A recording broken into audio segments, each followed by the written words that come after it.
दोस्तों नमस्कार, उम्मीद करता हूं आप सब लोग अच्छे होंगे। तो लास्ट एपिसोड में हमने प्रोजेक्टाइल मोशन में ट्रेजेक्ट्री को अंडरस्टैंडिंग थोड़ी सी बनाई थी कि जो ट्रेजेक्ट्री होती है उसमें सेम पॉइंट्स दो डिफरेंट ट्रेजेक्ट्री पे कैसे हम ला सकते हैं। तो आज का जो एपिसोड है उसी पे पहले हम रहेंगे, उसके बाद हम इंक्लाइन प्लेन की तरफ चलेंगे। ठीक है, जरा देखिए, मैं आपको थोड़ा सा बताऊं। मान लीजिए ये मेरे पास एक्स डायरेक्शन है और ये वाई डायरेक्शन है।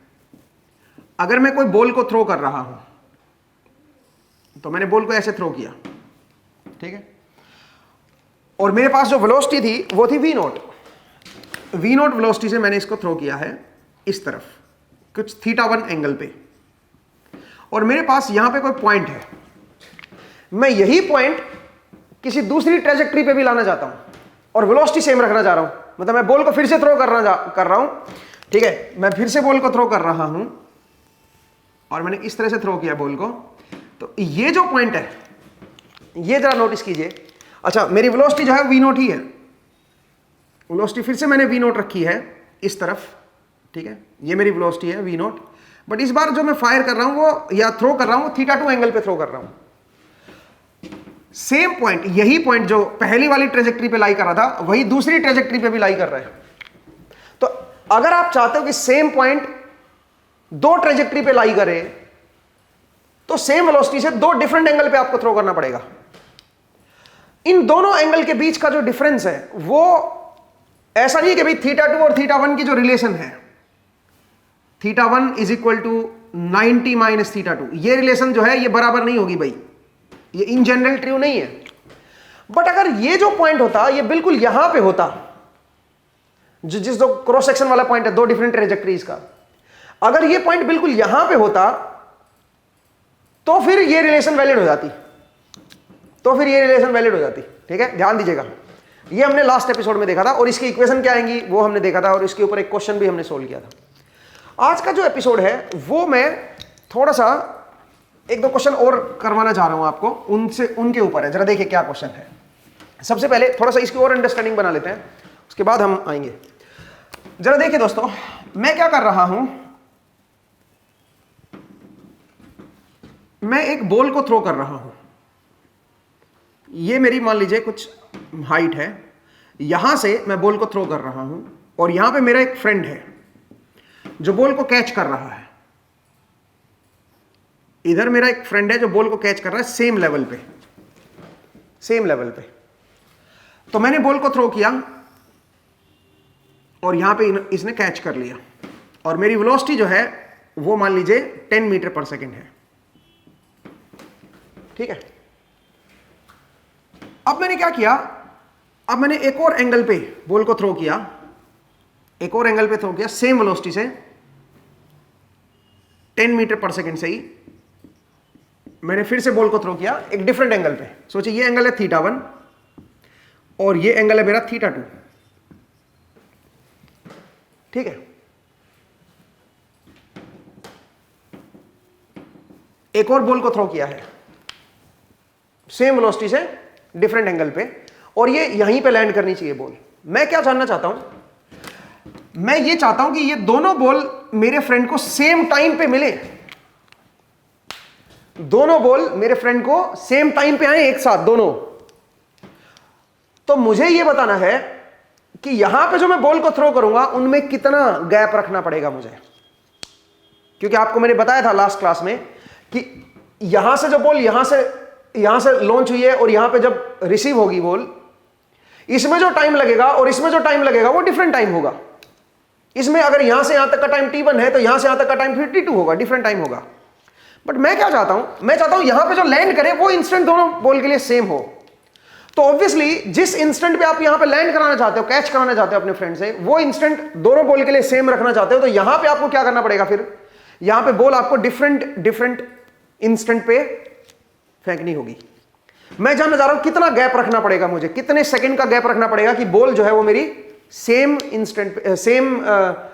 टाइम पे यहां पे कैच हो, वो मुझे निकालना है।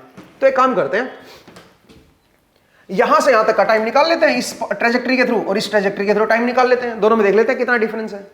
उतना ही डिफरेंस आपको यहां पे रखना पड़ेगा। अच्छी बात यहां पे यह है कि सेम लेवल पे ये कैच हो रही है, तो सेम लेवल पे कैच हो रही है, तो थीटा 2 और थीटा 1 के बीच की रिलेशन क्या है बताओ जरा।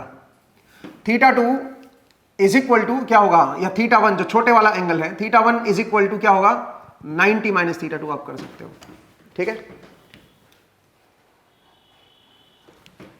अगर ये वैसे आप चलो एक ही बात है, वो दोनों में कोई भी लिख सकते हो। ठीक है, हाँ जी, तो जरा देखिए दोस्तों, ये मेरे पास रिलेशन होगी भाई, theta 2 equal to 90 minus theta 1 होगा, या theta 1 equal to 90 minus theta 2 कर दो, एक ही बात है, उससे कोई फर्क नहीं पड़ेगा। ठीक है, तो इस तरह से हमारे पास क्या आ गई, ये रिलेशन यहां पे वैलिड होगी क्योंकि सेम लेवल पे हो आप।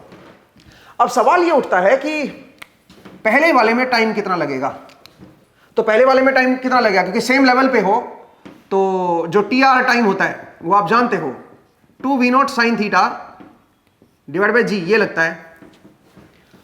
तो नीचे वाले पहले वाले केस में देख लेते हैं, जो जिसमें छोटी ट्रेजेक्ट्री है, मतलब जिसमें हाइट छोटी है, तो टी आर 1 इक्वल टू क्या बन जाएगा 2v0, v0 की वैल्यू हमें पता है, साइन थीटा 1 लिख देता हूं यहां पे इंटू जी, ये आएगा भाई। और v0 की वैल्यू जरा मैं पुट कर देता हूं और g की वैल्यू पुट कर देता हूं, या चलो बाद में पुट कर लेंगे क्योंकि v0 एंड g तो दोनों में ही सेम है। tr2 बताइए, यहां से यहां तक का जो टाइम लगेगा दूसरी ट्रेजेक्ट्री में, उसमें कितना टाइम लगेगा, वो लगेगा 2v0 साइन थीटा 2 अपॉन जी, उसमें ये टाइम लग जाएगा भाई। तो आपको पता चल गया कि जो फ्लाइट टाइम है दोनों ही केस में वो कितना लग रहा है। अब आप चाहते हो कि ये वाला जहां पे लैंड कर रही है वो टाइम सेम रहे, वो सेम इंस्टेंट रहे, सेम इंस्टेंट पे दोनों बॉल एक साथ लैंड करनी चाहिए। तो आपको बताना है कौन से इन दोनों में जो आप लॉन्च कर रहे हो, जो थ्रो कर रहे हो बॉल को, उनमें कितना गैप रखना पड़ेगा। तो आप डिफरेंस निकालो भाई। तो डिफरेंस कैसे निकालेंगे, TR2 minus TR1, TR2 minus TR1 क्या है, इन दोनों का जो थ्रो किया है हमने बॉल, उनमें गैप आ जाएगा, टाइम का डिफरेंस आ जाएगा। तो बताओ क्या बनेगा, वो बनेगा 2v0 upon g sine theta 2 minus sine theta 1। ठीक है भाई, ये इतना जो गैप है वो आपको रखना पड़ेगा। और थीटा 2 की जो वैल्यू है या थीटा 1 की जो वैल्यू है वो कोई भी आप 90 माइनस थीटा 1 रख सकते हो। जरा देखिए, तो TR2 minus TR1 is equal to 2v0 by जी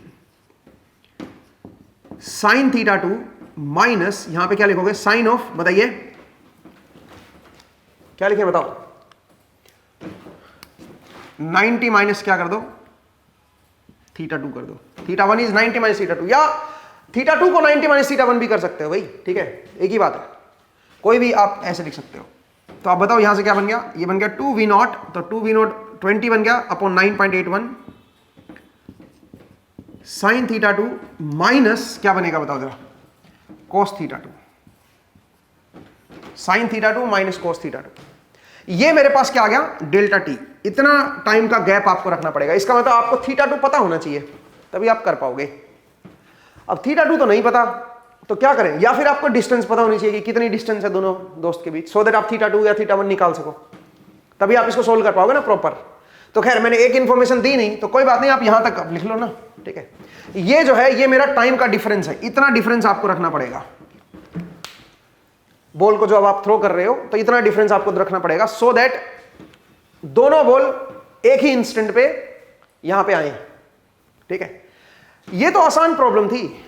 सोचिए अगर ये पॉइंट जो है सेम लेवल पे ना होता, ये पॉइंट जो है डिफरेंट लेवल पे होता, मतलब एक और एग्जांपल ले रहा हूं मैं, आप जो है आप किसी हाइट पे खड़े हो, ये कोई बिल्डिंग है, आप यहां पे खड़े हो और आपका दोस्त जो है यहां से बॉल फेंक रहा है, दोस्त जो है वो यहां से बॉल फेंक रहा है, इसकी हाइट जो है वो सोचिए 3 मीटर है बिल्डिंग की, और आपके दोस्त की जो हाइट है वो है 1.5 मीटर। ठीक है, ऐसे मान लो। तो यहां से बॉल थ्रो हुई है भाई, जो उसकी हाइट है वहीं से इंस्टेंट से बॉल थ्रो हुई है, और एक में ये ट्रेजेक्ट्री है और एक केस में ये ट्रेजेक्ट्री है। ठीक है, दो अलग अलग ट्रेजेक्ट्री हैं, बट दोनों यहां पे क्रॉस कर रही हैं भाई।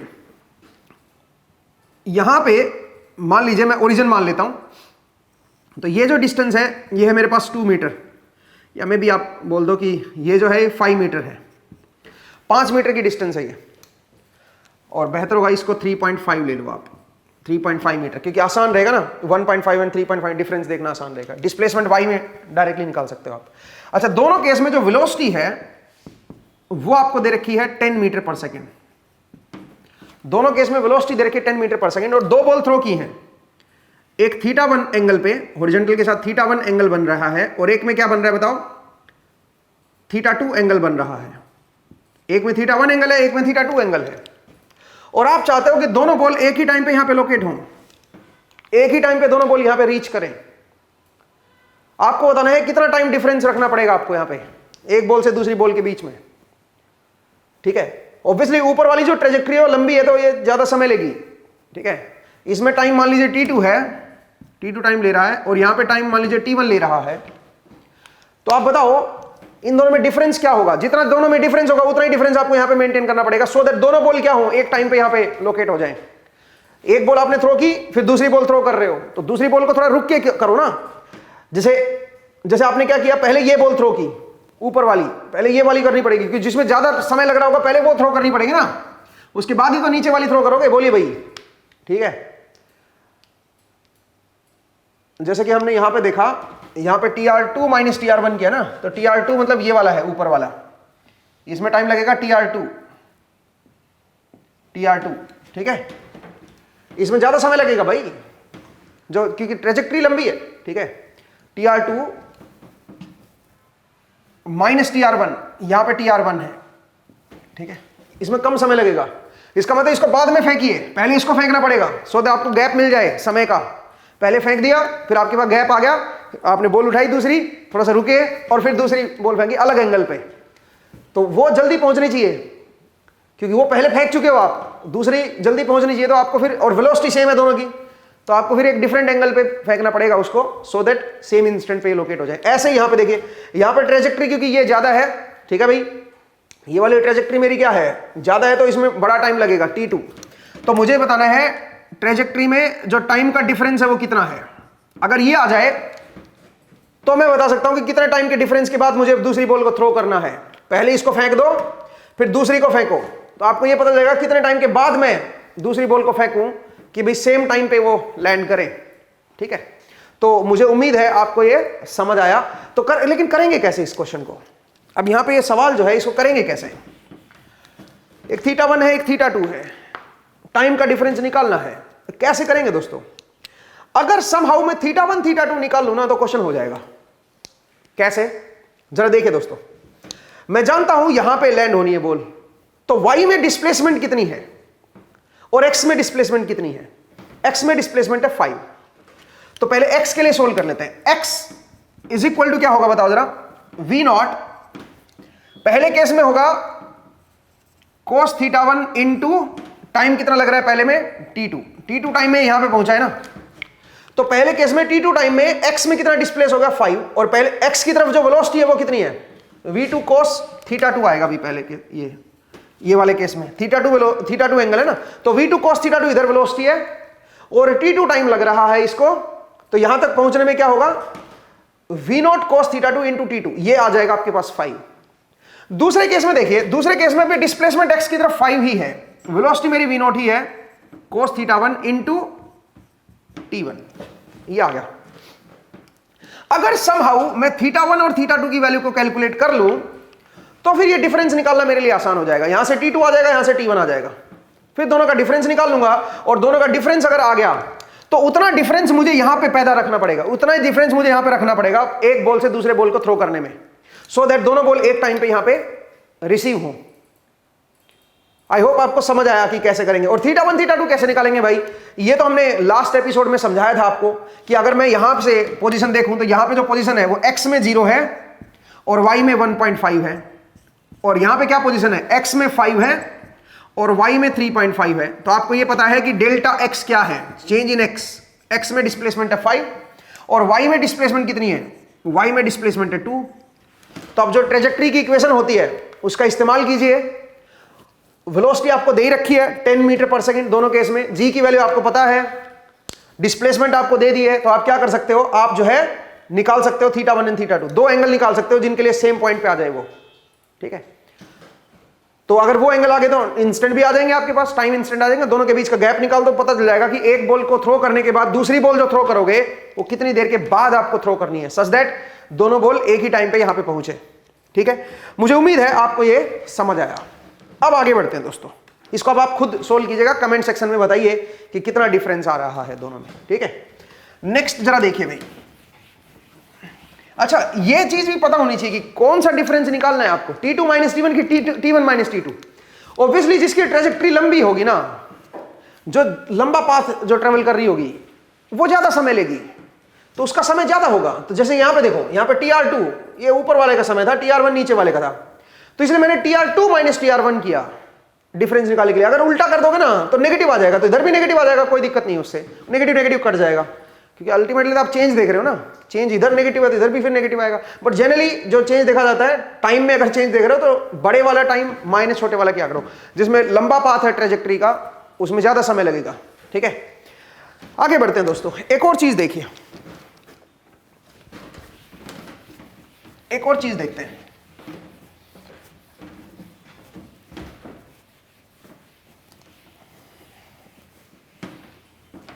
सोचिए,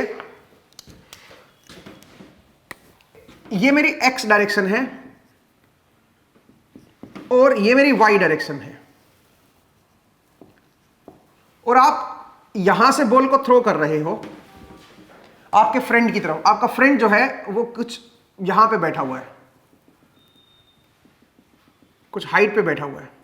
ठीक है, और नीचे पानी है। आप ये समझिए, आपका फ्रेंड ये जो है हाइट पे बैठा हुआ है, यहां पे कोई प्लेटफॉर्म बना हुआ है जो कुछ h हाइट पे प्लेटफॉर्म बना हुआ है, और उसके नीचे पानी है, आप ऐसे समझ लो। और आप जो है अपने दोस्त की तरफ बॉल को फेंक रहे हो v0 वेलोसिटी से, बिल्कुल स्ट्रेट लाइन सीधा फेंक रहे हो, बिल्कुल इस तरफ फेंक रहे हो। ठीक है, बिल्कुल सीधा। और आपकी जो वेलोसिटी है, मतलब जो बॉल की जो वेलोसिटी है, वो आपने v0 वेलोसिटी से फेंका है बॉल को, v0 वेलोसिटी से बॉल को फेंका है कुछ थीटा एंगल पे। ठीक है, अगर मैं बोलूं कि भाई एक्सेलरेशन को मैं जीरो मान लूं, हाइपोथेटिकल सिचुएशन ले लेता हूं कि भाई एक्सेलरेशन है ही नहीं, ना x की तरफ ना y की तरफ, ना वर्टिकल एक्सेलरेशन ना कुछ भी नहीं है, हाइपोथेटिकल सिचुएशन, तो ऑब्वियसली क्या होगा बताओ जरा, ये बॉल एक्सेलरेट तो होगी नहीं।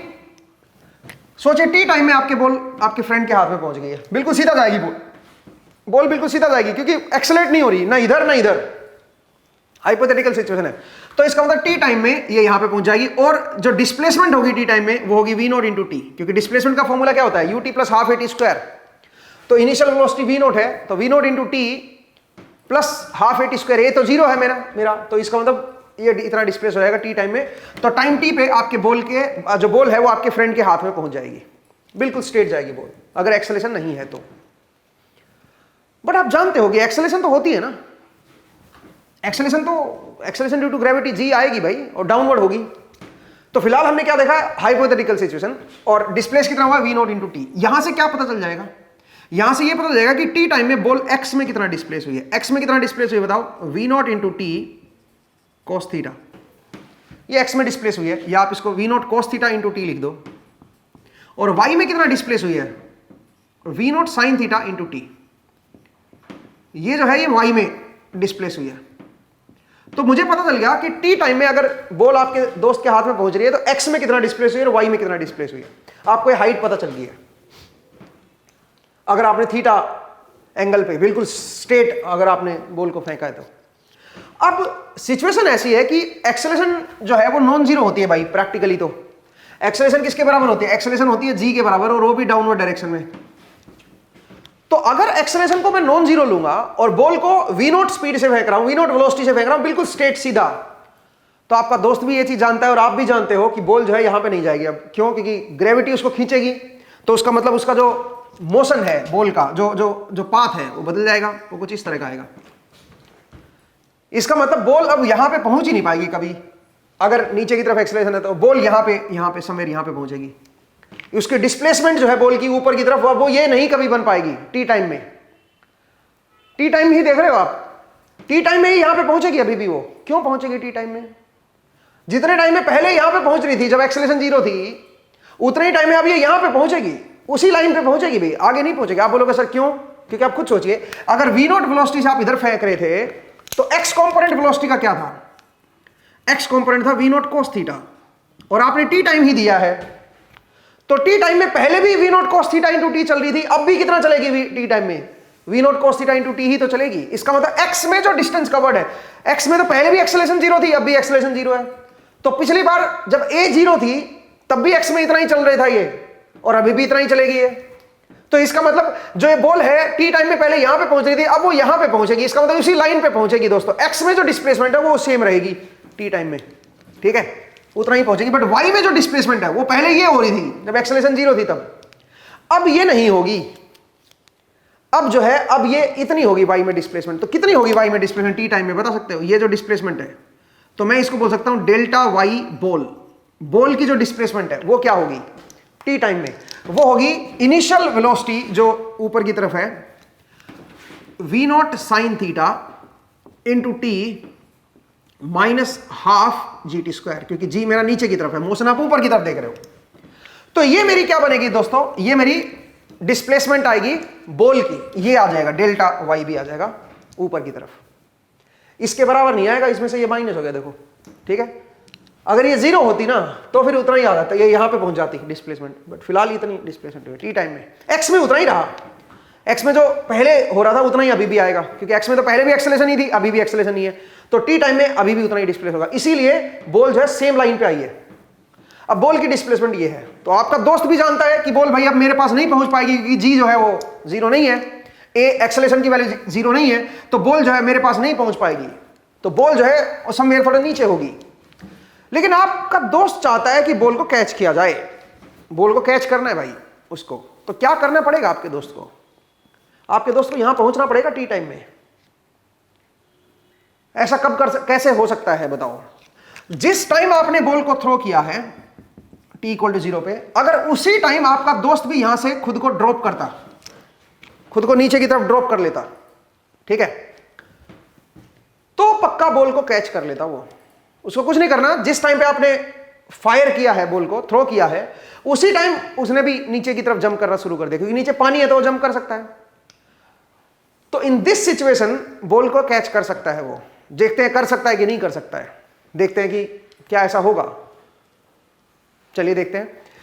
तो बताइए t इक्वल टू 0 पे जैसे आपने बॉल को थ्रो किया, आपका बॉल ने भी अपने आप को ड्रॉप, आपके दोस्त ने भी अपने आप को ड्रॉप किया। तो जब आपका दोस्त ड्रॉप होगा तो आप ये कह सकते हो कि भाई उसकी जो डिस्प्लेसमेंट आएगी वो कैसे निकालोगे? तो उसकी डिस्प्लेसमेंट आएगी final position minus initial position. T time में देखना है ना मुझे, तो फाइनल पोजीशन मुझे पता ही नहीं टी टाइम में कहां पे पहुंचेगा, तो वाई एफ लिख देता हूं मैं, माइनस इनिशियल पोजीशन तो पता ही है मुझे कि वाई में कितना इनिशियल पोजीशन थी, V naught sine theta into T is equal to U T. Initial velocity आपके दोस्त की क्या है? 0। इनिशियल वेलोसिटी 0 ड्रॉप कर रहा है ना, U T minus half g T square, Y minus, क्योंकि आप मोशन ऊपर की तरफ देख रहे हो, वाई फाइनल लोकेशन ऊपर की तरफ देख रहे हो, इनिशियल भी आपकी ऊपर की तरफ थी ना, तो final position minus initial position is equal to U T. ये तो डिस्प्लेसमेंट आ गई ना वाई की तरफ, वाई की तरफ डिस्प्लेसमेंट आ गई आपके दोस्त की, तो क्योंकि एक्सेलरेशन उल्टी थी तो इसलिए मैंने माइनस लिख दिया, तो 0 minus half g T square. ठीक है, अब जरा देखिए दोस्तों, यहां से फाइनल पोजीशन क्या आई आपके दोस्त की, आपके दोस्त की जो फाइनल लोकेशन आएगी वो कहां पे आएगी, जो फाइनल पोजीशन आएगी आपके दोस्त की वाई डायरेक्शन में, that will be equal to, बताओ क्या बनेगी, वो बनेगी V naught sine theta into T minus half g T square. ये आपके दोस्त की क्या बन जाएगी, फाइनल लोकेशन आ जाएगी दोस्तों टी टाइम में। और इंटरेस्टिंगली ये जो लोकेशन है, ये जो पोजीशन है वाई डायरेक्शन में, और जो बॉल मेरी वाई में डिस्प्लेस हो रखी है वो सेम ही है। इसका मतलब क्या हुआ, इसका मतलब जितना बॉल यहां से डिस्प्लेस होगी उतना ही आपका दोस्त की पोजीशन होगी वाई में, तो इसका मतलब आपका दोस्त भी यहीं पे पहुंच चुका होगा और आपकी बॉल भी यहीं पे पहुंच चुकी होगी। इसका मतलब आपका दोस्त बॉल को कैच कर सकता है, कैच कर लेगा। कंडीशन क्या है बताओ, कंडीशन ये है कि जिस टाइम पे बॉल थ्रो हुई है उसी टाइम पे भी आपके दोस्त को ड्रॉप होना है। दूसरी बात, बॉल जो थ्रो की गई है उसका जो एंगल है वो बिल्कुल उसके सामने होना चाहिए, बिल्कुल एम लेना चाहिए उसका दोस्त का, तभी ऐसा होगा भाई। ठीक है, तो ये जरूरी है, ये जरूरी है कि कैच कर पाइए। तो मुझे उम्मीद है आपको यह समझ आया कि किन कंडीशन में आपका दोस्त अगर ड्रॉप होता है वहां से तो बॉल को कैसे कैच कर पाएगा, ठीक है। और ये हमने प्रूव भी कर दिया कि भाई ये कैच कर लेगा बॉल को।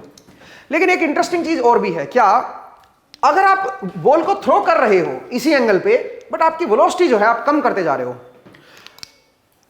वेलोसिटी को वेरी करते जा रहे हो, अगर तो वेलोसिटी ज्यादा है तो यहीं पे आपका कैच हो जाएगी, क्योंकि कम टाइम लगेगा उसको यहां तक पहुंचने में, ज्यादा वेलोसिटी है तो कम ड्रॉप होगा, कम इसकी हाइट डाउन होगी, उतने ही टाइम में ये भी कम हाइट डाउन होगा क्योंकि टाइम कम है ना, तो ये कैच यहां पे हो जाएगी बॉल। अगर वेलोसिटी थोड़ी कम है तो यहां पे होगी, और कम है, सेम एंगल पे आप थ्रो कर रहे हो वेलोसिटी को, एंगल मेरा सेम है बट वेलोसिटी की वैल्यू कम होती जा रही है, तो आपका क्या होगा, तो आपको यहां पे कैच होगा, क्योंकि वेलोसिटी आपने कम कर दी बट एंगल सेम रखा है। तो अगर वेलोसिटी की वैल्यू कम होगी तो टाइम भी तो ज्यादा लगेगा ना इतने डिस्टेंस आने में, तो उतने टाइम में ये भी ज्यादा ड्रॉप हो जाएगा, तो अब कैच यहां पे होगा। बट हर सिचुएशन में बॉल कैच हो जाएगी। लेकिन सुनिए, एक क्रिटिकल वेलोसिटी आएगी, ये वाली, ये क्रिटिकल वेलोसिटी होगी। इस वेलोसिटी पे जब आपका फ्रेंड बिल्कुल नीचे लेवल पे आ जाएगा, उसी इंस्टेंट पे बॉल भी यहां पे पहुंची है, क्योंकि आप वेलोसिटी आपने काफी स्लो कर दी है। अगर इससे फर्दर आपने वेलोसिटी को स्लो कर दिया, फर्दर कम कर दिया और एंगल को सेम रखा, तो बॉल पहले लैंड हो जाएगी, बॉल पहले ही लैंड हो जाएगी, ठीक है। आपका दोस्त जो है उसको इस लेवल तक तो कैच नहीं कर पाएगा, ठीक है। तो ये थोड़ा सा आपको ध्यान रखना है कि मतलब कंडीशन ये है कि आपका एम सीधा होना चाहिए और जिस इंस्टेंट पे आपने बॉल को थ्रो किया उसी इंस्टेंट पे आपका फ्रेंड भी डाउन होना चाहिए। तो जितना फ्रेंड नीचे की तरफ आएगा उतना ही बॉल ऊपर की तरफ जाएगी, अल्टीमेटली दोनों मैच हो जाएंगे, अल्टीमेटली दोनों कैच हो जाएंगे। या आप कह सकते हो कि जो आपके फ्रेंड की जो डिस्प्लेसमेंट आएगी आफ्टर टी टाइम और जो बॉल की डिस्प्लेसमेंट आएगी वो सेम होगी, ठीक है। वाई डायरेक्शन में आपके फ्रेंड की जो डिस्प्लेसमेंट होगी या फ्रेंड की जो फाइनल पोजीशन होगी, माफ कीजिएगा मैं उल्टा बोल गया, टी टाइम में आपके फ्रेंड की जो फाइनल पोजीशन होगी और बॉल की जो फाइनल पोजीशन होगी वो सेम होगी, ठीक है। आप ये कह सकते हो, ये हमेशा सही होगा। कंडीशन बस ये है कि v की वैल्यू किस क्रिटिकल वेलोसिटी से ज्यादा होनी चाहिए, ठीक है। तो चलिए अब एक काम करते हैं, इसके ऊपर एक्सपेरिमेंट करके देखते हैं। अब ऑब्वियसली मैं फ्रेंड को तो नहीं ला सकता और फ्रेंड को जंप तो नहीं करा सकता यहां पे पानी में, ठीक है। मतलब उसके लिए बहुत बड़ा बाहर जाना, आउटडोर रिकॉर्डिंग करनी पड़ेगी और इस तरह का सेटअप मुझे रखना पड़ेगा। बट उसकी जगह पे मैं एक और चीज कर सकता हूं, क्या कि मैं यहां पे प्रोजेक्टाइल लॉन्चर रखता हूं जो बॉल को लॉन्च करेगा, और यहां पे मैं कोई टॉय रख लेता हूं और उस टॉय को ड्रॉप करूंगा। जिस इंस्टेंट पे यहां से बॉल फायर होगी, बॉल थ्रो होगी, उसी इंस्टेंट पे यहां से मैं टॉय को थ्रो करूंगा, और दोनों का जो लेवल है वो सेम होना चाहिए। सेम मतलब दोनों एक ही प्लेन में होने चाहिए, एक ही प्लेन में होने चाहिए। कहीं ऐसा होगी वही बॉल में थ्रो यहां से कर रहा हूं और टॉय जो है वो इस लोकेशन पे रखा हुआ है, तो ऑब्वियसली वो बॉल इधर थ्रो हो रही है, टॉय उधर से गिर रहा है, तो एक ही प्लेन में होने चाहिए दोनों।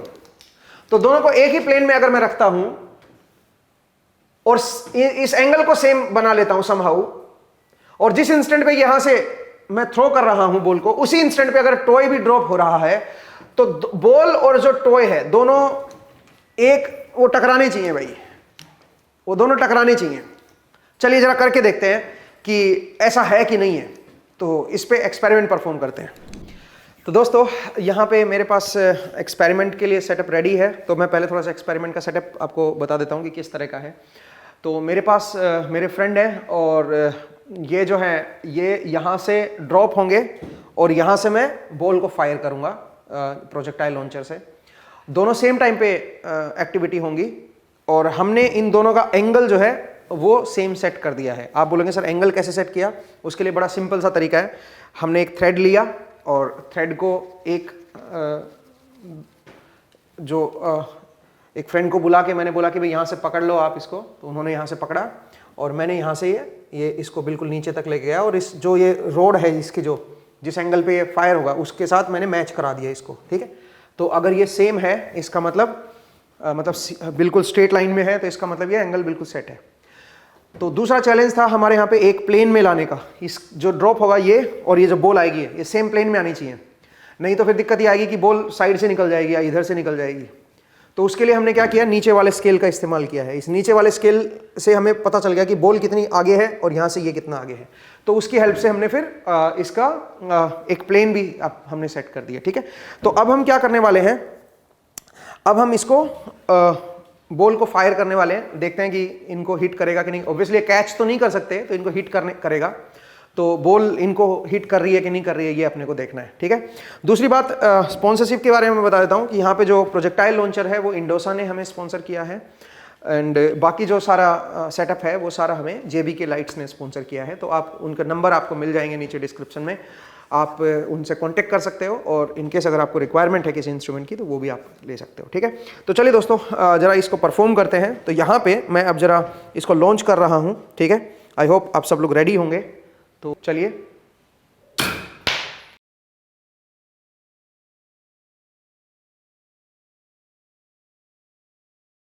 तो इसको हमने देखा और हमने देखा कि ये बिल्कुल सेम जगह पे फायर हुआ है। ठीक है, और होना भी यही चाहिए था। तो आई होप आपको ये एक्सपेरिमेंट समझ आया। अब चलिए वापस बोर्ड पे मिलते हैं और इसको थोड़ा सा और एनालाइज करते हैं। ठीक है, मिलते हैं बोर्ड पे। तो दोस्तों आपने एक्सपेरिमेंट देखा, और एक्सपेरिमेंट में हमने पाया कि सेम जगह पे ये लोग मिल रहे हैं। जिस इंस्टेंट पे ये फायर हो रहा है, अगर उसी इंस्टेंट पे ये ड्रॉप हो जाए और एंगल मेरा सेम है, ये वाला फायरिंग एंगल, तो ये सेम जगह पे मिलेंगे। अब एक स्टेप और चलते हैं। मैंने आपको बताया था कि एक क्रिटिकल वेलोसिटी होगी, अगर उस वेलोसिटी से अगर मैं कम कर दूंगा वेलोसिटी लॉन्चिंग, तो वो हिट ही नहीं करेगा। वो क्रिटिकल वेलोसिटी जो है वो भी आप कैलकुलेट कर सकते हो दोस्तों। कैसे कैलकुलेट करोगे क्रिटिकल वेलोसिटी? तो क्रिटिकल वेलोसिटी कैलकुलेट करने के लिए आपको ये डिस्टेंस पता होनी चाहिए कि ये जो दोस्त है ये कितनी दूरी पे है ये, और आपको कितना एंगल बन रहा है वो एंगल आपको पता होना चाहिए। तो चलिए जरा मैं आपको बता दूं, जरा देखिए। सोचिए कि ये आपके पास एक्स एक्सिस है और ये मेरे पास वाई एक्सिस है, और आपका दोस्त समवेयर यहाँ पे कैच कर रहा है, मतलब यहाँ से वो ड्रॉप हो रहा है, और ये आपको दे दिया सोचिए 5 मीटर। ठीक है, और आप यहाँ से बॉल लॉन्च कर रहे हो, और ये जो हाइट है ये मान लीजिए है मेरे पास 4 मीटर, या इसको भी आप चलो 5 मीटर ही ले लो थोड़ा इजी कैलकुलेशन के लिए। तो आप बताओ ये जो लेंथ होगी ये क्या होगी? 45 डिग्री, 45 डिग्री हो जाएगा, ये एंगल 45 डिग्री हो जाएगा। मुझे निकालिए क्रिटिकल वेलोसिटी। जिस वेलोसिटी से अगर मैंने कम वेलोसिटी कर दी तो कभी हिट ही नहीं करेगा, यहां तक हिट नहीं करेगा, वो जरा देखते हैं। तो उसके लिए मुझे क्या करना पड़ेगा, मैं एक ऐसी वेलोसिटी निकालना चाहता हूं जिसपे अगर मैं लॉन्च करूं तो बिल्कुल ये यहां पे जाके लैंड कर जाए। इस वेलोसिटी को हम बोलेंगे क्रिटिकल वेलोसिटी। तो ये तो इजीली निकाल सकते हो भाई। कैसे निकालोगे? आपको रेंज पता है, जहां से यहां से लॉन्च किया था और वहीं पे बॉल यहां पे फिर से आ गई, तो सेम लेवल पे आ गई है। तो ये जो रेंज है ये मेरे पास 5 है, और ये क्या होती है बताओ? ये होती है v² sin 2 theta upon g, ये होता है दोस्तों। तो यहां से हम v0 की वैल्यू निकाल लेंगे भाई। थीटा की वैल्यू 45 है तो 2 थीटा 90 हो गया। तो यहां से v0² इज इक्वल टू क्या हो जाएगा? 5 इंटू जी। v0 की वैल्यू जो आएगी वो आएगी √5g। This will be my critical speed. ये क्रिटिकल स्पीड होनी चाहिए जिससे मैं लॉन्च करूंगा, जिससे ज्यादा ही होनी चाहिए वेलोसिटी। वेलोसिटी इस वेलोसिटी से ज्यादा ही होनी चाहिए। मैं इसको कई बार स्पीड बोल देता हूं तो उससे कंफ्यूज मत होना। ठीक है, तो वेलोसिटी है ये जो है ये क्रिटिकल वेलोसिटी है दोस्तों, इससे ज्यादा ही होनी चाहिए वेलोसिटी, सीधी बात है, तभी ये हिट करेगा। इसका मतलब हिट करने के लिए कंडीशन जरूरी है कि v0 has to be greater than √5g and less than infinity. Less than infinity ज्यादा कितनी भी हो सकती है, ठीक है, इन्फिनिटी तक ले जा सकते हो। जितनी ज्यादा स्पीड होगी उतना ये ऊपर टकराएगा, इससे उतना ये जल्दी टकराएगा। जितनी ज्यादा स्पीड बढ़ाने की कोशिश करोगे उतना जल्दी टकराएगा ये। तो इसका मतलब इनफाइनाइट तक आप बढ़ा सकते हो स्पीड। ठीक है, इनफाइनाइट हो स्पीड होगी तो बिल्कुल यहीं पे टकरा जाएगा फिर ये। ठीक है, तो इस तरह से आप जो है क्रिटिकल स्पीड भी कैलकुलेट कर सकते हो, और आप वो रेंज भी निकाल सकते हो स्पीड की जिस रेंज में ये टकराएगा ही टकराएगा। ठीक है, तो मुझे उम्मीद है आपको ये कंसेप्ट समझ आया, एंड आपको ये एक्सपेरिमेंट भी आपको इंटरेस्टिंग लगा होगा। तो आज के एपिसोड में इतना ही करते हैं दोस्तों। नेक्स्ट एपिसोड में फिर से आपसे मुलाकात होगी। अपना ख्याल रखिए, पढ़ते रहिए, मुस्कुराते रहिए। नेक्स्ट टाइम मिलेंगे। Thank you.